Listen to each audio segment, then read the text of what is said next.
자, 요한복음 5장 1절부터 9절입니다. 요한복음 5장 1절부터 9절입니다. 그 후에 유대인의 명절이 되어 예수께서 예루살렘에 올라가시니라.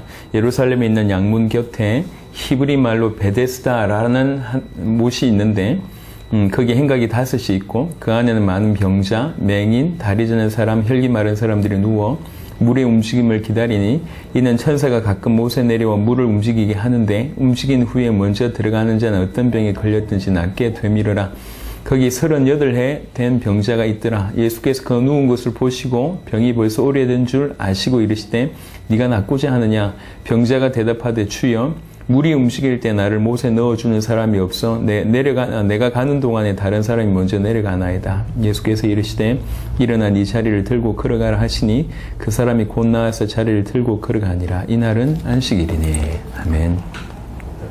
베데스다 연못가에 38년 된 병자가 고침받는 표면적으로 볼 때는 이제 이 저자 요한이 기록한 7대 기적 중에 3번째에 해당하는 그런 내용입니다.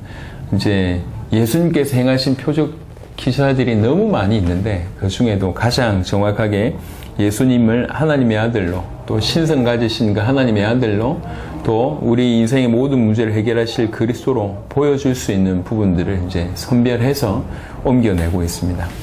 여기 베데스다 예루살렘 2절에 보니까 예루살렘에는 양문 곁에 히브리 말로 베데스다라고 하는 못이 있는데 아주 정확하게 아주 사실적으로 써놨는데 여기 보면 예루살렘에는 양문이라고 하는 문이 있다고 합니다. 이건 예루살렘 성의 북편에 위치한 문인데 아마도 제물로 사용되기 위한 양들이 많이 들어갔던 문이거나 그래서 양문이라고 불리거나 아니면 이 문 주변에 재물을 팔고 사기 위한 양시장이 있었기 때문에 붙여진 이름인 것 같습니다. 여하튼 양들이 많이 들어갔던 문이나 아니면 근처에 양시장이 있어서 붙여졌던 그런 별명인 것 같습니다. 양문, 예루살렘에 있는 양문 곁에 히브리 말로 베데스다라고 하는 못이 있는데 베데스다라고 하는 뜻은 여러 뜻이 있지만 은혜 또는 자비의 집이라고 하는 의미가 있습니다. 그 안에 많은 병자, 맹인, 다리 저는 사람, 혈기 마른 사람들이라고 표현되어 있습니다. 여기 이제 그냥 쭉 쳐다보면 뭐 그냥 그렇겠다 싶은데 좀 자세하게 보면 그냥 많은 병자들이 누워라고 얘기할 수 있잖아요. 근데 병자 그래 놓고 맹인, 다리 저는 사람, 혈기 마른 사람 이렇게 다른 사람들이 다 병자잖아요. 혈기 마른 사람들, 맹인, 다리 저는 사람들이 다 병자인데 왜 하필 병자라고 써놓고 또 나머지를 썼냐? 여기에서 말하는 병자는 어떤 외형적인 의미의 병세를 가진 사람들과는 달리 좀 내적 질환을 앓고 있는 사람들까지 포함한 그런 의미의 어떤 사람들을 얘기하는 것 같습니다. 그래서 이제 이 병자의 원래 단어가 연약하다, 무력하다라고 하는 아스테네오라고 하는 데서 유래된 말로 봤을 때 외형적인 어떤 병세보다 내적인 어떤 그런 질환을 가지고 있는 이런 사람들을 가리키는 의미가 맞는 것 같다라고 나와 있습니다. 혈기 마른 자라고 하는 표현이 되어 있는데 이게 크세론이라고 하는 바짝 말라버린 이라고 하는 뜻의 어떤 마비증으로 인해서 수족이 오그라든 그런 환자를 가리킬 때 혈기 마른 자 이렇게 표현을 하는 것 같습니다. 그리고 이제 물의 움직임을 기다리는 이는 천사가 가끔 못에 내려와 물을 움직이게 하는데 움직인 후에 먼저 들어가는 자는 어떤 병에 걸렸든지 낫게 되밀으라 라고 얘기를 하고 있습니다. 먼저 우리가 생각할 것은 과연 이런 일이 있었는가? 이런 일이 있었는가? 사실은 지금은 이런 일이 없습니다. 지금은 이런 일이 글쎄요, 있을 수도 있겠지만 있어야 될 이유가 지금은 없습니다. 근데 예수님 오시기 전에는 구약적인 사고를 본다고 할 때 천사의 활동이 이런 식으로도 가능했을 것 같다는 생각이 듭니다. 그래서 물론 전설일 수도 있고요. 전설일 수도 있고 실제 천사의 활동 중에 하나였을 것 같다. 얼마든지 그런 능력을 천사들은 가지고 있기 때문에 이게 가능했을 것 같다. 하지만 분명히 여튼 성경은 얘기하기를 어떤 병에 걸렸든지 낫게 됨이라고 성경은 얘기를 하고 있습니다. 그래서 이제 지금의 어떤 사고가 아니라 예수님께서 이 땅에서 정확하게 그리스도로 나타나기 전까지 있었던 구약의 많은 천사들의 활동이 요렇게도 작용하지 않았는가 우리가 생각해 볼 필요가 있습니다. 두 번째는 이게 이제 괄호로 쓰여 있습니다. 물의 움직임을 기다리니 여기부터 시작해서 낮게 되밀어라 라고 하는 괄호로 쓰여 있는 건데 요건 어떤 의미가 있냐면 이 사본들 중에 어떤 사본들은 이게 포함되어 있고 어떤 사본들은 이게 포함이 안 돼 있어요. 예를 들면 알렉산드리아 사본이나 레기우스 사본 등의 아주 소수의 사본에는 이게 포함되어 있고 대신에 바티칸 사본이나 에브라임 사본, 베자 사본 등 오래되고 권위 있는 사본들에는 이것이 포함 안 되어 있습니다. 그리고 역본들 중에 시리아역, 콥틱역, 라틴역 이런 중요한 역본들 중에도 이게 좀 생략되어 있습니다. 그래서 이것이 포함되어 있는 것은 아주 소수의 사본일 뿐입니다. 뭐 칼빈이나 아니면 터툴리안 같은 사람들은 이것을 원본으로 생각하고 이제 이렇게 포함시키기도 합니다. 하지만 대부분은 이게 좀 이 해설적으로 설명한 그 난외주가 포함된 그런 본문 속에 포함된 그런 것으로 좀 보기도 합니다. 여하튼 중요한 것은 이 부분이 당시 병자들이 연못가에 머물고 있었던 이유를 설명하는 어떤 까닭을 보여주는 또 본문의 이해를 돕는 것으로 볼 때 굳이 삭제할 필요는 없지 않나 이런 생각이 듭니다. 여튼 괄호 안의 내용은 그런 내용이다라고 인지하시면 됩니다. 거기에 38해 된 병자가 있더라. 굳이 38년 된 병자라고 하는 부분들을 표현합니다. 얼만큼 이 상황이 절망적이었는지를 좀 보여줄 수 있는 것이고 그 다음에 이런 상황을 해결하신 그리스도 예수 사실 여기에 초점이 있는 것이죠. 예수가 신적 능력을 가지고 계신 그리스도이심을 전달하기 위해서 의도적으로 38해 된 병자라고 얘기를 하고 있습니다. 병명은 잘 모르겠습니다. 병명은 잘 모르겠는데 여하튼 그 자리를 나중에 가지고 있었던 것들 그 다음에 뭐 이런 것들 볼 때 혈기 마른 자나 아니면 중풍병자 같은 그런 케이스가 아니겠느냐 이렇게 우리가 봅니다. 예수께서 그 누운 것을 보시고 병이 벌써 오래된 줄 아시고 이르시되 네가 낫고자 하느냐 이렇게 물어봅니다. 이것은 어떤 그런 의지 있느냐라고 하는 어떤 그런 물음보다는 어떤 믿음에 대한 요구다 이렇게 해석을 하는 것이 맞는 것 같습니다. 낫고자 하느냐 이렇게 물었어요. 그러니까 이제 이 사람이 하는 말이 병자가 대답하되 주여 물이 움직일 때 나를 못에 넣어주는 사람이 없어 내가 가는 동안에 다른 사람이 먼저 내려가나이다 이렇게 얘기를 하고 있습니다. 이 병자는 유일하게 병이 나을 수 있는 길이 물이 동할 때 제일 먼저 들어가는 것이다. 그게 유일한 길이다 라고 본 거예요. 이게 우리 인생이 저지를 수 있는 실수입니다. 수많은 사람들이 인생을 한 번 살잖아요. 인생을 한 번 살다 보니까 이것이 전부다 라고 하는 생각에 잘못된 길을 선택하는 경우들이 굉장히 많습니다. 오늘날 많은 사람들이 실제 말은 그렇게 하지 않지만 결국 재물에, 물질에, 돈에 인생 전체가 쏠려는 경우들이 많아요.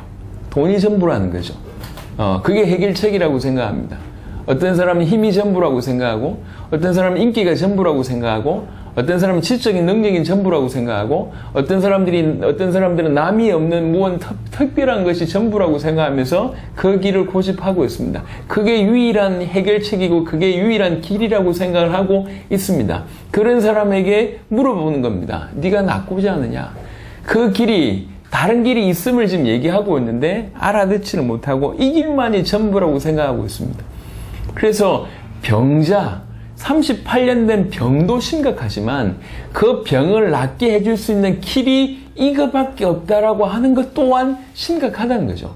지금 있는 현실도 심각하지만 그 현실을 해결할 수 있는 길이 저 길밖에 없다라고 하는 다른 길을 쳐다보고 있는 것 또한 더 심각함을 보고 있습니다. 이게 비단 38년 된 병자의 모습이 아닙니다. 오늘날 이 시대를 살고 있는 우리도 동일합니다. 안타까운 일이죠.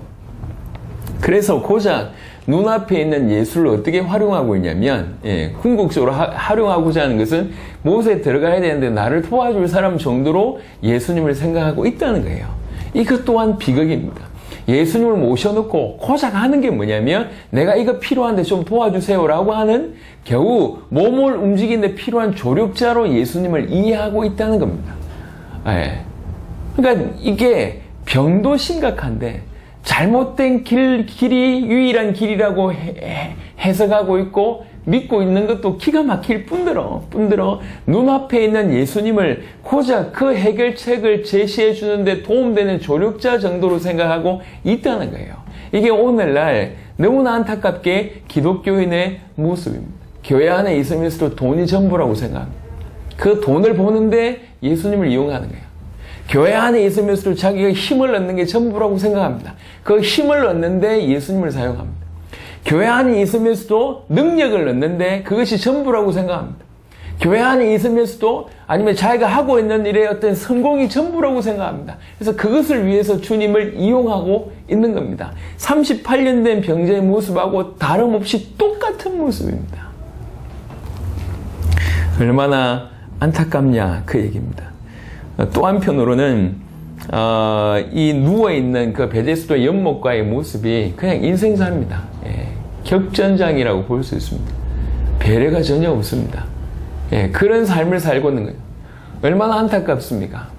병자도 기가 막힌데 그런 치열한 삶의 형태에 치열한 노골적인 그 전장터에 놓여져 있고 그 병든 몸으로 그러면서 더 기가 막힌 것은 해결할 길이 그거밖에 없다고 생각하는 심각한 착각과 눈앞에 그 모든 것을 천지를 창조하시고 모든 만물을 지배할 수 있고 생명을 주관할 수 있는 분이 와 계신데도 불구하고 고작 그분을 자기를 움직일 수 있는 좀 들어줄 수 있는 그 정도의 역할로만 제한하고 겨우 그 정도의 도움만 요구하고 있는 모습. 이게 38년 된 병자의 모습이고 오랜 병 가운데 있는 모습이고 오늘날의 우리의 모습과도 다르지 않다라고 하는 겁니다. 병자가 대답하되 주여 물이 움직일 때 나를 못에 넣어주는 사람이 없어 내가 가는 동안에 다른 사람이 먼저 내려가나이다. 도와달라 그 얘기죠. 예수께서 이르시되 일어나 네 자리를 들고 걸어가라 하시니 이렇게 얘기합니다. 걸어가라. 페리파테이라고 하는 현재 능동태 명령형으로 멈추지 말고 계속해서 걸어가라 라고 얘기하는 겁니다. 즉 이 명령은 그 병자의 완전하고도 또 지속적인 치유를 보여준다고 볼 수가 있습니다. 일어나서 네 자리를 들고 걸어가라. 그 사람이 곧 나아서 자리를 들고 걸어가니라. 곧 유데우스라고 하는 단어인데 적극적으로 예수의 치료가 효력을 발휘했음을 나타내고 있는 부분입니다. 예수의 도움을 받아 천사가 물을 동하게 하는 능력을 힘입어 고침받고자 했던 수준이었는데 말씀 한마디로 이 병자를 치유하셨다는 거예요. 그러니까 저자 사도 요한의 의도는 뭐냐면 천사들보다 훨씬 뛰어난 신적 능력을 가지신 하나님이시면서 그리스도이시다라고 하는 것을 의도적으로 또 밝히고 있는 장면입니다. 그러면서 이제 9절 후반절에 이날은 안식일이다라고 얘기를 하고 있습니다. 결국 이제 안식일 문제를 이제 대두시키는 그런 부분인데요. 이 안식일 문제를 가지고 유대인들은 본격적으로 이제 예수님을 비방하고 그 다음에 공개적으로 적대감을 표현하게 되는 일이 이제 벌어집니다. 여하튼 안식일에 예수님께서 이 베데스다에 있는 38년 된 병자를 고치시게 됩니다.